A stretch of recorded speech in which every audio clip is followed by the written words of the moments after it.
There is a man gripping a human body with both hands. His knuckles are white, his fingers digging into the flesh. His eyes are wide open, enormous, almost inhuman, the kind of stare that does not see you but looks straight through you. His mouth is already working. The arm is already gone. What we are witnessing is not a battle, not a punishment, not even a murder in the conventional sense. It is something more primal than any of those things, something impossible to look at and equally impossible to look away from. This painting is called Saturn Devouring His Son, and it was painted by the Spanish artist Francisco Goya sometime between 1819 and 1823. But here is what most people do not know when they encounter this image. Goya did not paint it on a canvas. He did not create it for a patron, a king, or a church. He painted it directly onto the plaster wall of his own dining room. To understand why a man would choose to eat his meals beneath an image like this, you need to understand what Goya's life had become by the time he painted it. Francisco Goya was already in his 70s when he moved into the house on the outskirts of Madrid that locals called the Quinta del Sordo, the house of the deaf man. The name was a coincidence at first. A previous owner had been deaf, but it quickly became a dark joke because Goya himself had lost almost all his hearing decades earlier, following a severe illness in 1792. From that point on, he lived in a world of complete silence. By the time Goya acquired this house, Spain had been torn apart by war, revolution, and repression. He had lived through the French occupation, had witnessed atrocities he later documented in his series of prints known as the Disasters of War, and had watched as the liberal ideals he believed in were crushed by Ferdinand VII, who restored an absolute monarchy and brought the Inquisition back to Spanish life. Many of Goya's friends had been imprisoned or exiled. He himself was under suspicion. Isolated, partially blind in addition to deaf, and in increasingly poor health, he retreated to his house outside the city, and then he covered its walls in darkness. Between 1820 and 1823, Goya painted 14 large murals directly onto the interior walls of the Quinta del Sordo. They are known today as the Black Paintings, not because of any title Goya gave them, but because of what they are. There are no heroes in these images, no beauty, no hope. There are pilgrims moving through fog, old men eating soup, two men sinking into quicksand while beating each other with clubs, and a witch's Sabbath bathed in moonlight. These paintings were never meant to be exhibited. They were never sold, never described by Goya in any letter or diary. They were made for himself alone, in a private world that no one else was supposed to enter. Saturn Devouring His Son was one of them. It hung on the ground floor. The scene comes from Roman mythology. Saturn was the god of time and agriculture, and according to the myth, a prophecy warned him that one of his own children would eventually overthrow him, just as he had overthrown his own father. Faced with this knowledge, Saturn chose a brutal solution. He devoured each of his children at the moment of their birth. His wife Rhea eventually managed to save one child by substituting a stone wrapped in cloth. That child was Jupiter, and the prophecy, of course, came true.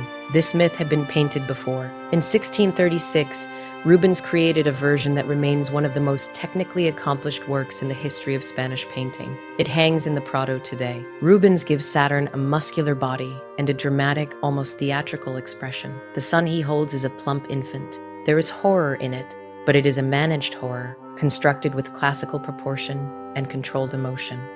Goya's Saturn is something else entirely. The body Goya's figure grips is not a small child, but a fully grown adult. The scale makes the act feel more impossible, more violent, and strangely more intimate. They are not the eyes of a god or a mythological creature. They are the eyes of something terrified of what it is doing and unable to stop.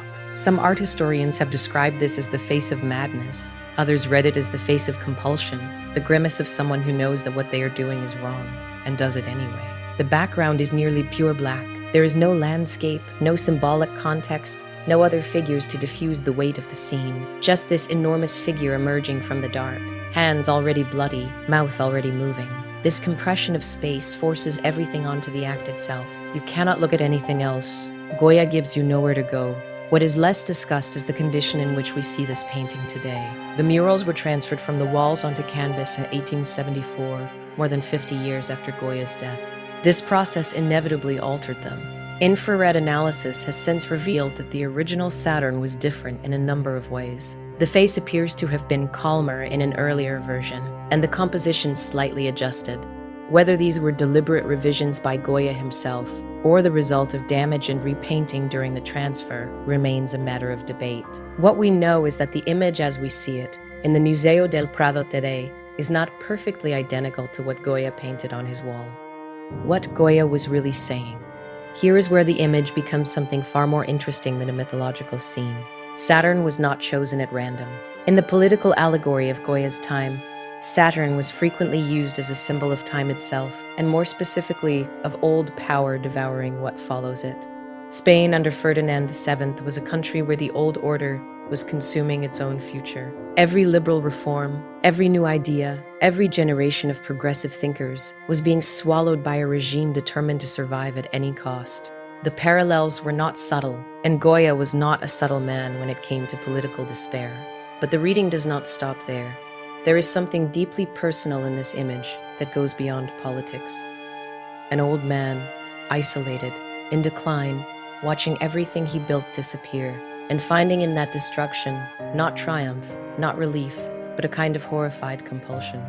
Goya was old, he was deaf, he was afraid, and rather than look away from those feelings, he put them directly on his wall, in the room where he ate his meals, as if forcing himself to sit with what he could not change.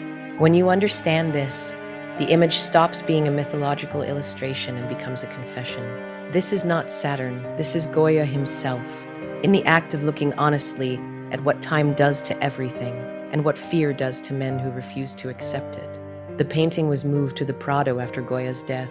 Today it hangs in a large gallery alongside the other black paintings, well lit and behind protective glass, accessible to thousands of visitors each year.